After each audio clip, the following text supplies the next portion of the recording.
তো ফ্রেন্ডস, আসলে মূলত আমি ঢাকায় থাকি।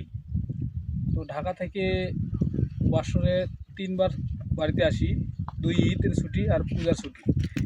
তো প্রতিনিয়ত এবারও রোজার ঈদের ছুটিতে আসি বর্ডার দেখার জন্য।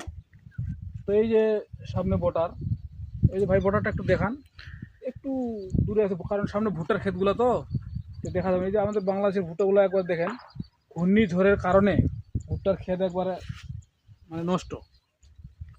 তো ভিডিওটা যে কারণে করা হচ্ছে ফ্রেন্ডস, হঠাৎ করে বর্ডারে ঘুরতে এসে মানে অবাক কাণ্ড আমার চোখে পড়ে গেল। এই যে একটা টিউবওয়েল, কারণ এই টিউবওয়েলটা, এই যে দেখেন এই টিউবওয়েলটা যে নির্মাণ করছে এখানে, সেই সেই মহান ব্যক্তির আসলে ভালো হোক। কারণ দেখেন এখানে পশ্চিম সাইডে বর্ডার আর চাইরো সাইডে আশেপাশে কোনো বাড়িঘর কিচ্ছু নাই।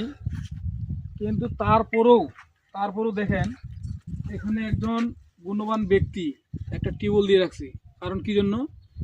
দূর দূরান্ত থেকে যেই মানুষগুলো এখানে কাজ করার জন্য আসবে, যদি তাদের পানি পিপাসা লাগে, এই টিউবওয়েলটার পানি তারা খাবে। কারণ এই টিউবওয়েলটা হলো, এই যে দেখেন, একটু কাছে আসেন,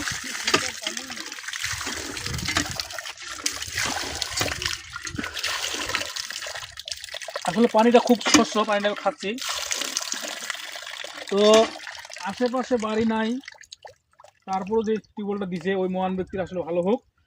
কারণ তারপরেও ওই মহান ব্যক্তি দেখেন এই টিউবওয়েলে এই যে সেফটি দিয়ে রাখছে। কারণ আমরা বাঙালি কিছুতেই হলে আমরা চুরি করে নিয়ে যাই, যেন চুরি করতে না পারে। এই যে দেখেন গ্রিল দিয়ে, এই যে তালা চাবি দিয়ে এই টিউবওয়েলটাকে তারা সেফটি দিয়ে রাখছে যেন চুরি না হয়।